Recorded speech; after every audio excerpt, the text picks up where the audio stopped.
Did you say something you regret having said recently? You'll find out this week when your words come back to haunt you. Next on Horoscope Highlights.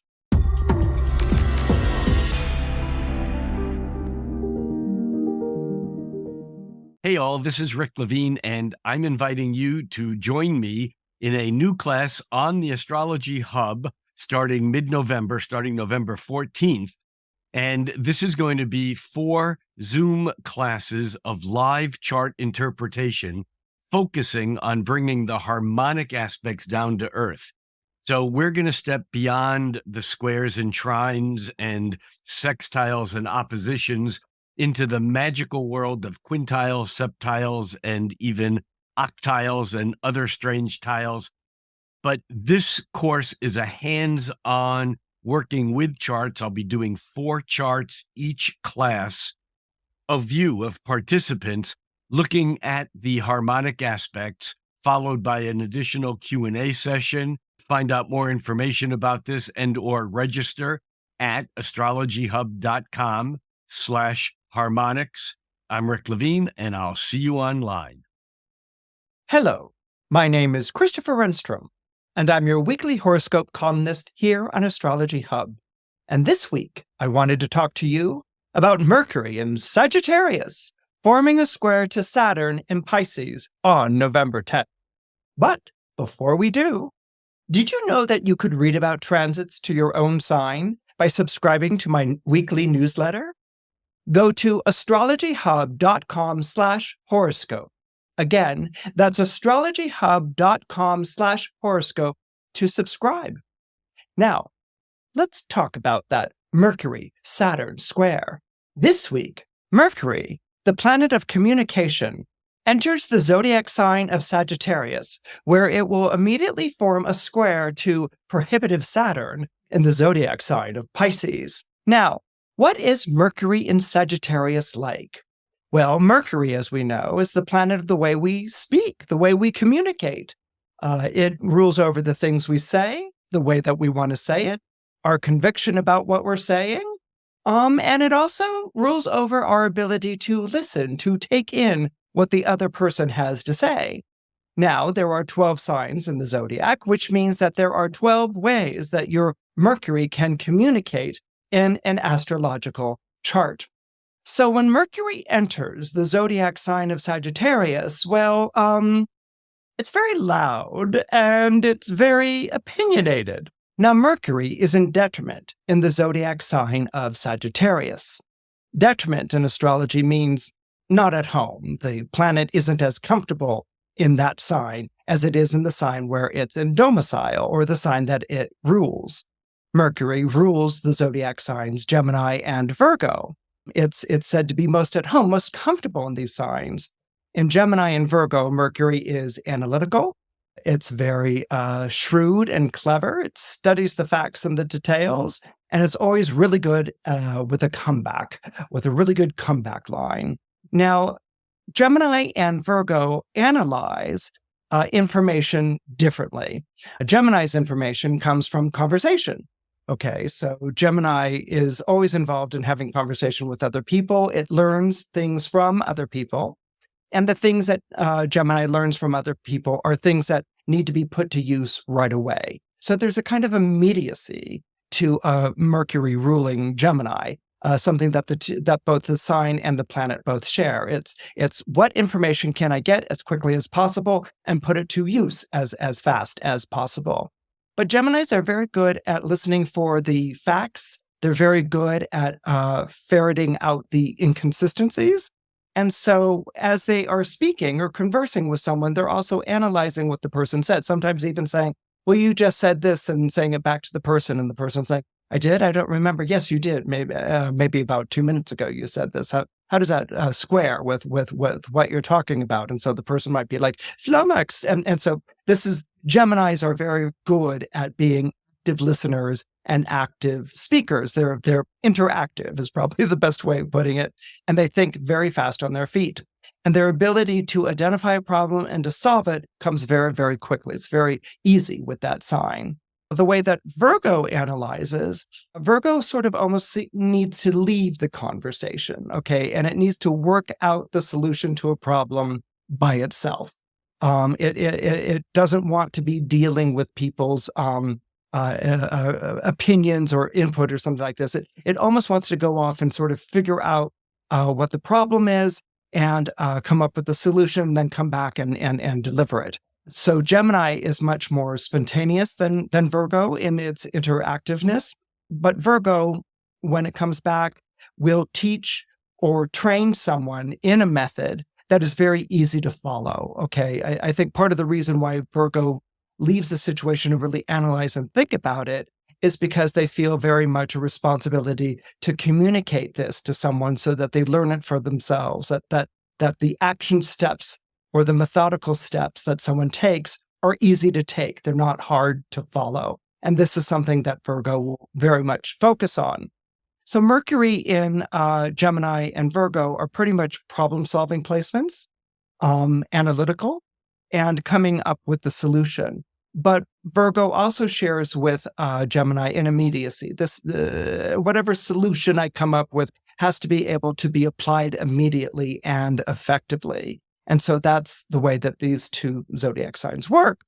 Now, Mercury in the signs of its detriment, and a detriment is any sign that is opposite the sign that a planet rules or is at home in. Okay, so Mercury in the sign of its detriment, if Mercury rules Gemini, it's in detriment in Sagittarius. If Mercury rules Virgo, it's in detriment in Pisces.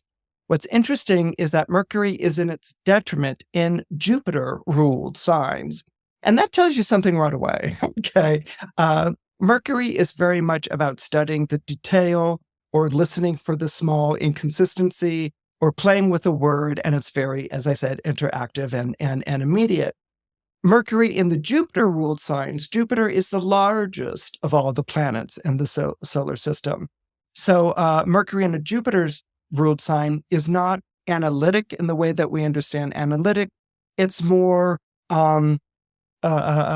preaching or talking about big ideas, okay? And so with the Jupiter-ruled signs, Sagittarius and Pisces, what they have in common is anything of philosophical, anything of belief-based ideas, big ideas, larger than life concepts, huge unanswerable questions like what is life about and what is the reason for my existence? Okay, these are questions that for Sagittarius or Pisces, they could just pursue them all day. They could be like, what is life about? What is the point of my existence? Do I have a higher meaning? Maybe I should go look for it. Okay, so Sagittarius and Pisces, these are the zodiac signs of pilgrimages, of spiritual pursuits, of quiet and solemn retreats, okay, where they really ponder the big questions in life. As you can imagine, this is of little, if any, interest to a Gemini or Virgo. They're kind of like, I don't feel like going on a retreat. The answer's right here. It needs to be quickly solved. We don't have time to go and on a pilgrimage. Things need to be taken care of pronto, immediately, quickly. Okay. And so that's kind of the difference between the two. Again, Mercury is most comfortable taking care of things in the moment, taking care of things immediately. Ingenuity and spontaneity are very strong and identifiable Mercury traits. When it's in detriment, it doesn't lose its quickness, and it doesn't really lose its spontaneity. But what it kind of loses is its focus. Okay, there's more of a detail orientation when it's in Gemini and Virgo, but when it's in Sagittarius and Pisces, the statements are more sweeping. The message is more global, and the questions asked aren't really meant to be answered. They're meant to be thought about or pondered, or to leave people speechless with like, that was so profound. It resonates in such it's a different way of messaging, right? So, what is Mercury in Sagittarius? Well, as you can imagine, Mercury in Sagittarius is going to be very opinionated, and it's going to have very colorful opinions. It's probably going to have an opinion about everything that is going to be discussed. Whether that opinion has been contemplated or studied, whether that opinion is even informed, that's beside the point. What's important is to weigh in with an opinion, to have something to say. Okay, this is what's important for anyone with a Mercury in Sagittarius. People who have Mercury in Sagittarius are natural storytellers, and they're kind of natural stand-up comics, okay? They're natural storytellers because the truth never sounds as good as the way they tell it. When you have Mercury in Sagittarius, it's told with great theatricality or great conviction or personal experience or just being possessed of the spirit and speaking and speaking from an inspired place. Okay, so this can be very much part of the Mercury in Sagittarius. What you also get with Mercury in Sagittarius is a little bit of the preaching, okay, a little bit of the sermonizing, one finger pointed up to God, and extolling on the great beliefs and truths of the universe. Okay, you can very much get this with the Mercury in Sagittarius type. And remember that Sagittarius is a moral sign, which is very different from Gemini. If you think about it, Gemini can be moral, but it's not really married to it. Gemini is more interested in how do we get from point A to point B, and sometimes that's done in a transparent, above board way. But sometimes if you need to cut corners and take a shortcut, that's what you need to do. So Gemini isn't too concerned about what the moral point of something may be, because it knows that at certain points you have to bend the rules to get something done. With Sagittarius, they don't really bend the rules. They see themselves as a natural exception to the rule. But anyway, sorry, it's a Jupiter thing. But with Sagittarius, it's this extolling of great truths. There's preaching. There's a moral clause or purpose to what they have to say. And what you can also get, as I said, sort of the stand-up comedian. A Mercury in Sagittarius will say and do just about anything for the punchline, the laugh line. Okay, so yes, there is that quality to the Mercury in Sagittarius. There's that moment where they're kind of like, oh, I really shouldn't say this, but boy, is that a good laugh line. I gotta say it anyway. Even if people are like, how could you? They're like, yeah, but you laughed. So that is part of the Mercury in Sagittarius thing.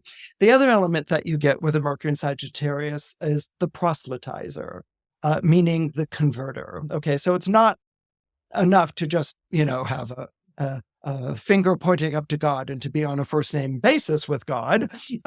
People with Mercury in Sagittarius also have this need to convert.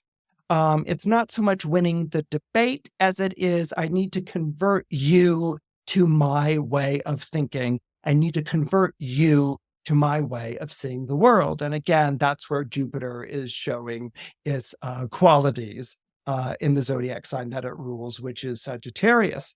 So there can be the sermonizing, and there can be the proselytizing, and there can be, without having been prompted or asked, the expression of very colorful opinions. This reminds me a lot of when I was a teenager, when I was in my salad days, when I was green with youth.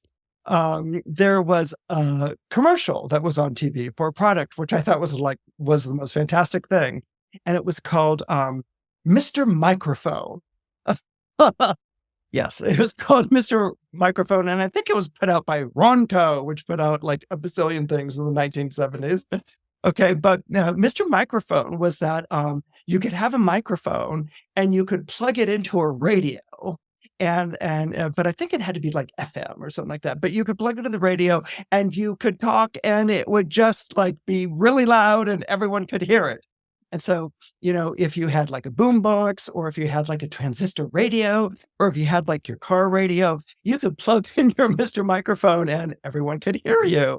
And I remember asking my mom, could you buy me a Mr. Microphone for Christmas? And she's like, Christopher, not a good idea. And I was like, why not? And she's like, trust me, not a good idea.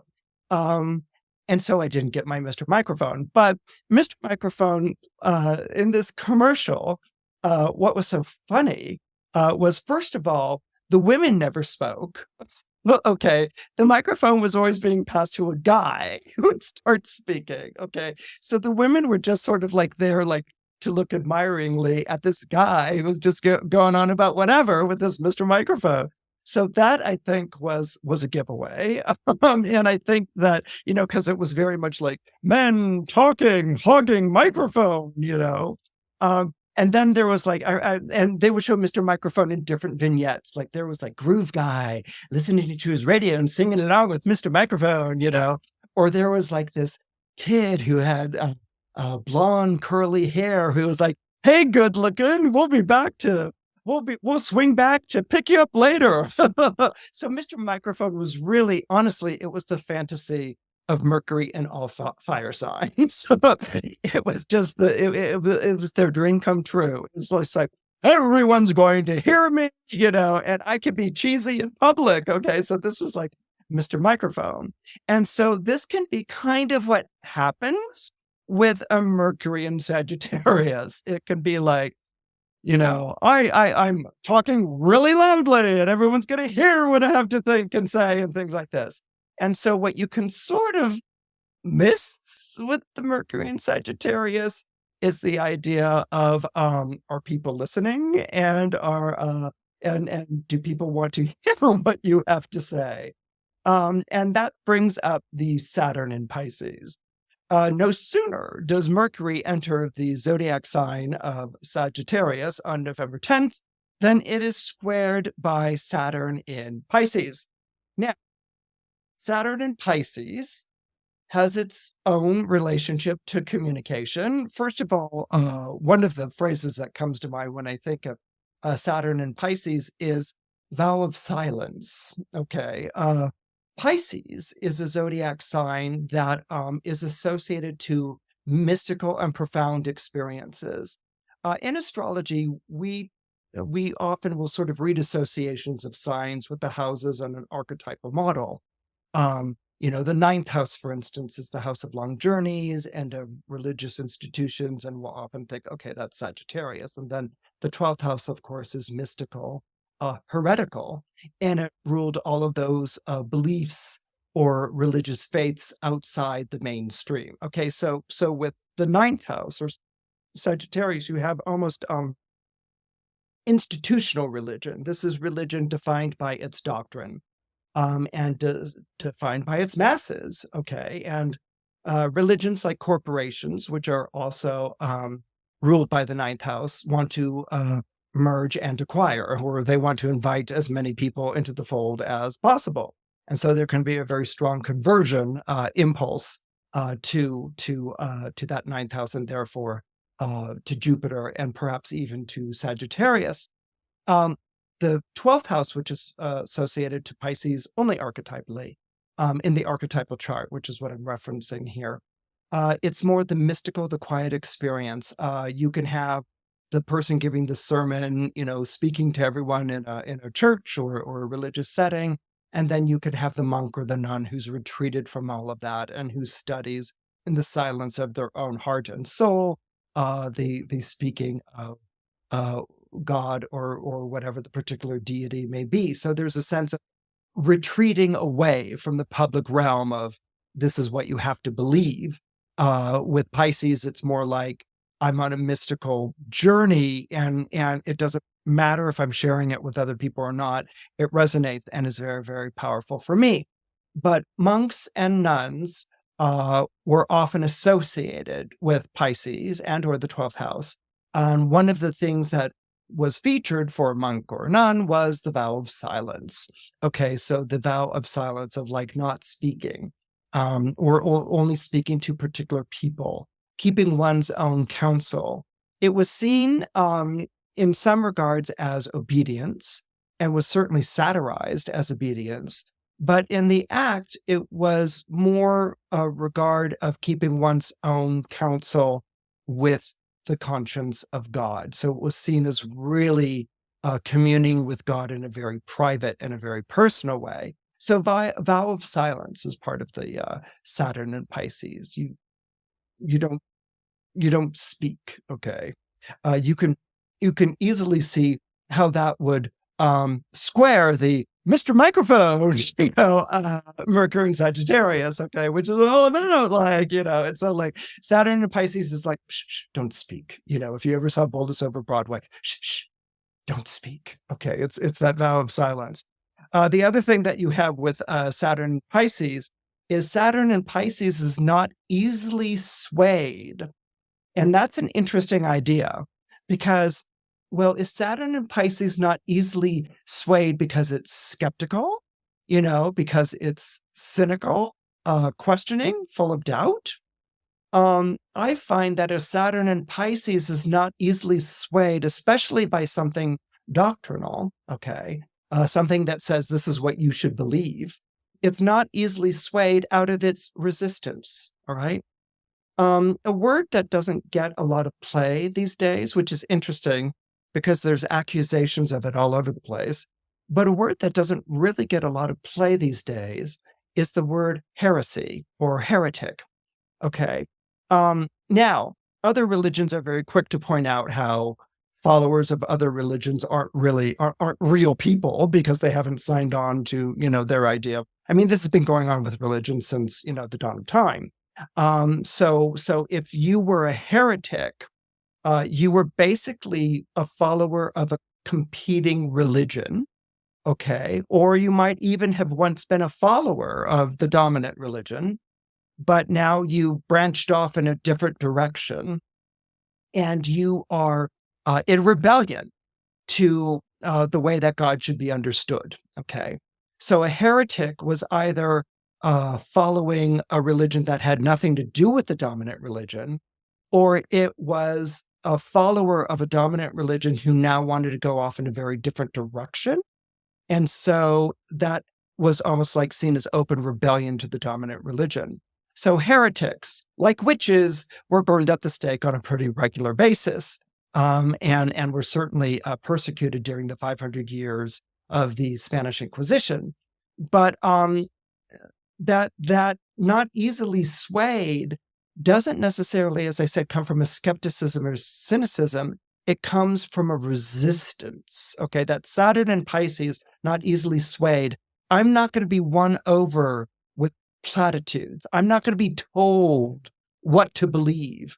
I'm not going to be forced to genuflect or to honor a creed that I don't believe in or that doesn't resonate with my soul. My soul and my relationship to my soul is something that is higher or different from what is established, and I'm not going to bend the knee to it.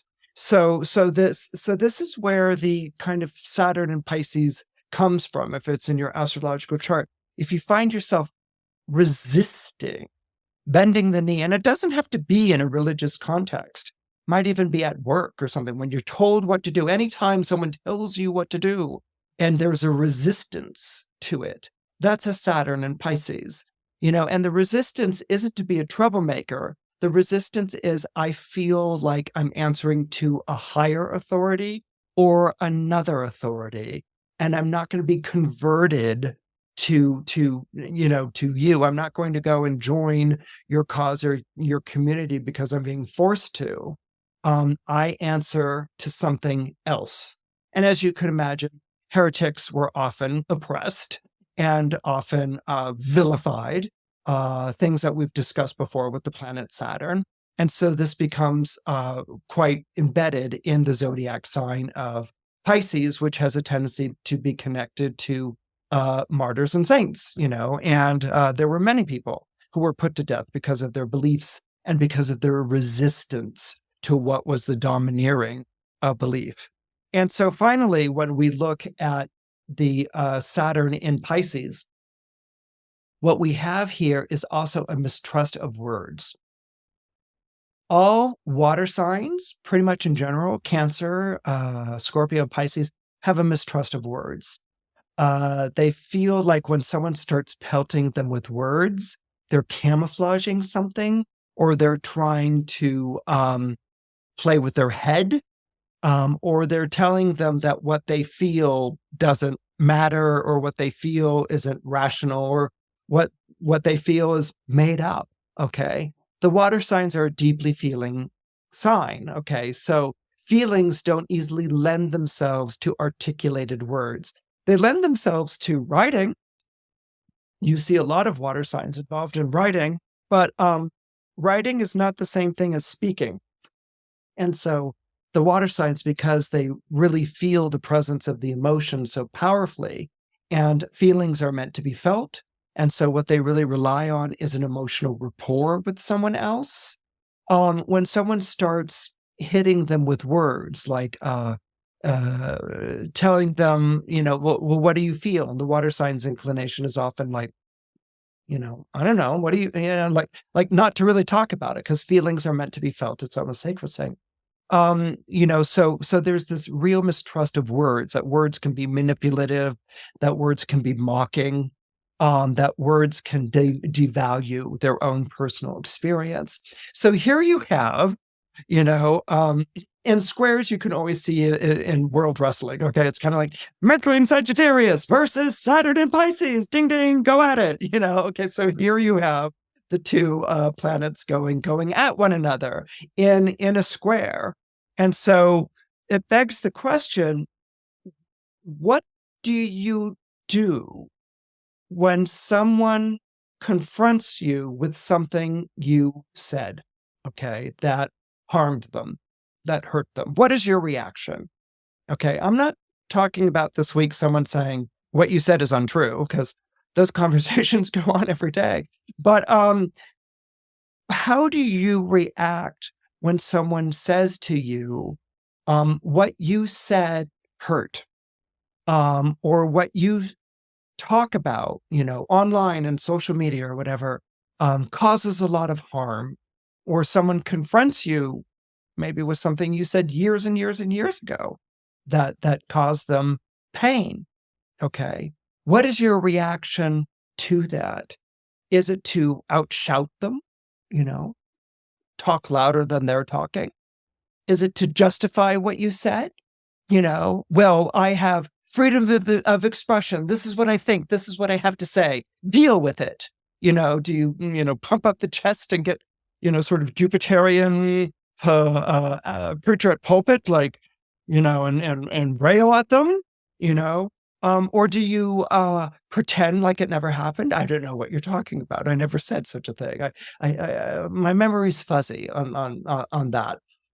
But what is your reaction when someone really takes you to one side and says, what you said hurt me, what you said harmed me, what you said disparaged me? And this puts me in mind very quickly of an incident that happened to me when I was at the Juilliard School of Drama for a hot year. I wanted to be a playwright, not an actor. And so in order to do that, I had to transfer over to the NYU Department of Playwriting and Film. But I did do one marvelous year. Yeah, one marvelous year at the Juilliard School of Drama. But we were doing, actually, I learned a lot. I hated every day of it, but I learned a lot. Okay, so it was very Saturnian that year at the Juilliard School of Drama. But we were in an acting class, and we were doing Stanislavski method, or maybe it was like Strasberg method or somebody's method. Acting and method acting it's complex, but it deals with drawing on yourself as a personal instrument and sets objectives and sense memory and all these sorts of things. It's basically things to help you imagine. Okay, not to know, but to imagine a character. And so we were doing an exercise where half the class were animals in a zoo. I think we had been told to go to the Bronx Zoo the week before. and look at the animals, but then also to look at the people looking at the animals, sort of thing. And where other people are just interacting normally, we as an acting class were going up there in like black turtlenecks and really studying the chimpanzee and really studying, coming up to someone, looking at the chimpanzee and studying them with great interest. I think we succeeded in unsettling a number of people who had come to see the animals that day with our fervent and serious approach to studying their interactions. But anyway, so now we were back in acting class. And I had seen this kid who was being a real hellraiser or something like that, and I decided I was going to be that kid, because I was on the human side. And then the other class was like a llama or a panda or a chimpanzee or a leopard or something like that.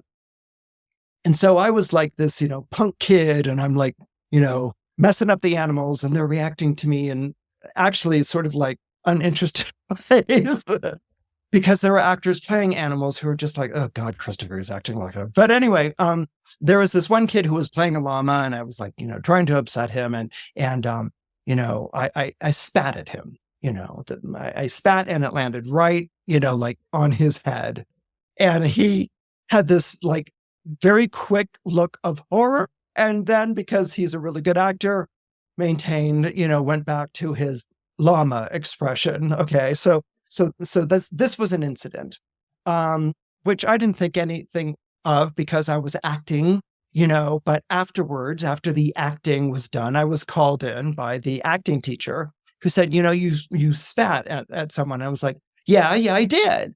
I was 18, incorrigible. But anyway, these are the things you get to do and learn at 18. Hopefully you learn them at 18 and you go on with your life. But anyway, he was like, well, you spat at so-and-so. And I said, yeah, I did. And he was like, and that's really not called for. And I'm like, oh, back up here. What do you mean not called for? And he's like, that's not okay. And he's like, well, I was watching kids do that at the Bronx Zoo when we were doing our study or whatever. And I was being true to myself. And the teacher's like, and I said, I was doing sense memory. I was like, I was a kid. I was like, whatever. I saw a kid do that, and I was like, okay, I'm like in my moment. I'm in like my punk moment. So I like spat at him. And so like, that should be all right because I was doing sense memory. I was acting. Oh, God bless acting teachers, what they have to put up with. But anyway, and so the teacher took a moment and he smiled, and he said, Christopher, what you're saying is true. I believe that you saw a kid acting that way at the zoo. And I applaud your choice to bring that into the exercise, and your commitment to your inner life was well stated. But is there a way we can do it without harming another actor? And I'm like, it was just a spit. And it's like, you harmed him. You spat at him. It landed on his face. It transgressed space. It didn't show reaction. And it wasn't okay. And I was like, well, help me out here. How do I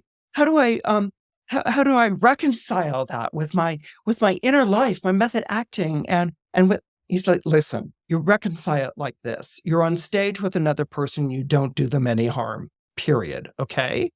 That's why we learn stage combat. That's why we learn how to affect an action without actually doing it. Christopher, it's why if someone gets shot in a scene, there isn't a bullet in the gun. Okay, this is the way it's done. You show a respect to your fellow player. Respect to fellow player. Yes, respect to fellow player. But what about my sense memory? And you can bring the sense memory, but it doesn't mean that you've stopped being Christopher. You're an actor. You bring the sense memory, you bring your inner truth, and you respect the other person that you're playing with. Otherwise, it's not, you shouldn't be allowed on stage, because you're not directing your instrument. You're not directing your performance. Did I make myself clear? Yes, you made yourself clear. I'll go back and think about it. You go back and think about it, and we'll see you in class tomorrow. Well, the reason I'm telling that story is he was a really great drama teacher. Okay, that's number one. Number two, this idea of playing and interacting with people. Nowadays, we hear a lot about my freedom of speech. I get to say the things that I say, I need to be heard. I need to be Mr. Microphone. I need to, express who I am. But how much do we really take in the impact that it's having on other people? And how much are we listening to what the other person says? All right. Are we so caught up in our polemical truths that they have to hear this? Are we so wrapped up in our interpersonal truths that this trumps the effect that it's having on the other person, which might be transgressing on their space or hurting their feelings? The square reminds us that we're not living in the world alone. Yes, you can have expression, but expression is part of communication. You don't get to just sound off, and do whatever. There are people that you're sharing this world, the space with, okay? And you have an obligation to them. You don't have to agree. You don't have to bend the knee, and you don't have to demand that they appreciate or whatever. Or you can do that, but they don't have to do it. You can say, like, I want to be seen, and people can be like, so what? I mean, when you've got a Mercury and Sagittarius squaring a Saturn and Pisces, it can be kind of like a comic act in which all the jokes are going over like a lead balloon. And instead of laughing, the audience, you're hearing chirping crickets. You have to sort of be able to read your audience, when you have squares like these. And to read people reminds me of this. Joan Rivers had a comedy show, and she had Lucille Ball on for a moment, and they were talking, and they were being dames together and things like that. But then they brought on this starlet who came on after Lucille Ball, and the starlet wasn't Joan Rivers, and she wasn't Lucille Ball, not by any stretch of the imagination. And she told what she thought was a funny story.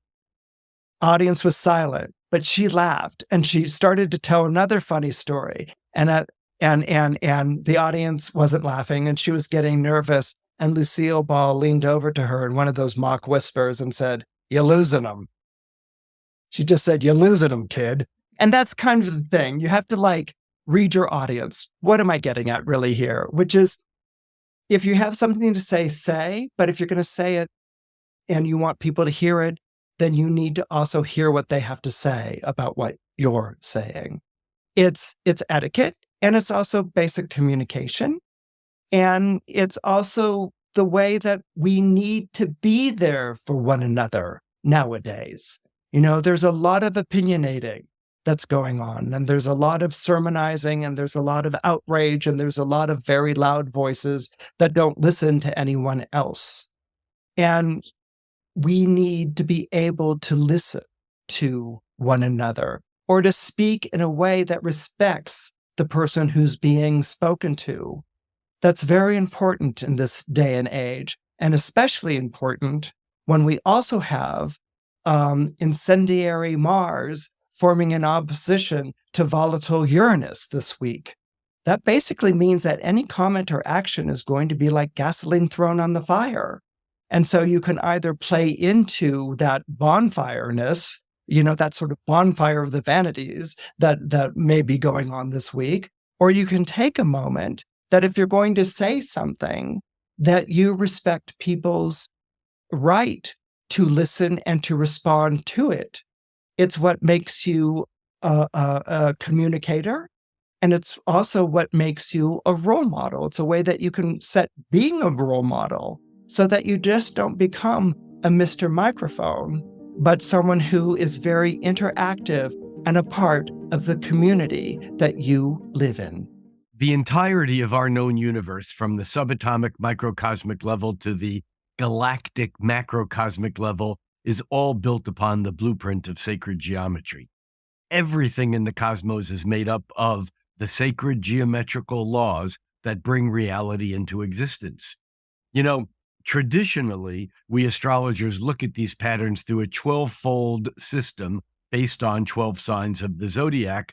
However, dividing a cycle by 12 is not the only way that nature works. It's just a very convenient way for us to mathematically divide a circle by 2, 3, 4, or 6, which of course creates the traditional aspects all astrologers know well. Unfortunately, this patriarchal bias prompts us to miss a lot of the action when we divide a circle by the magical 5, or the otherworldly division by the number 7, or even the motivational number 8, in order to widen our astrological thinking.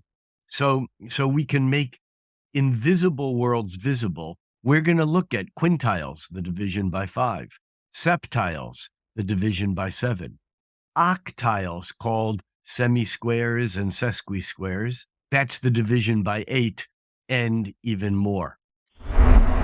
Hey all, this is Rick Levine, and I'm excited to be announcing my latest course, Unlocking the Magic of Harmonic Aspects. This, as some of you know, is one of my favorite astrological topics, and I'm quite pleased to be teaching this on the Astrology Hub. Although the course actually includes a 1-hour introductory video that's a crash course in harmonic aspects for anyone unfamiliar with them, it's also a refresher for those who have already studied some of these aspects. But the course is not a course on theory. It's a hands-on practical application of harmonic aspects for natal chart interpretation. I'm going to be reading 4 charts per class in 4 2-hour live Zoom webinars, meaning that 16 lucky students will be chosen in advance and will be brought on screen to have me analyze, to unfold their harmonic aspects, revealing things about charts that maybe these people have never had put into words in an astrological session.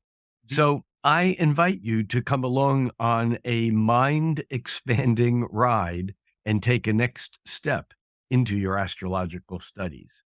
More information, details on the curriculum, and registration is available at astrologyhub.com/harmonics.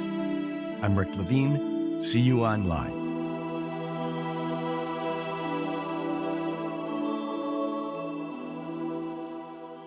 I hope you enjoyed this week's episode of Horoscope Highlights. Please don't forget to comment, like, and subscribe. Your support means a lot. See you next week.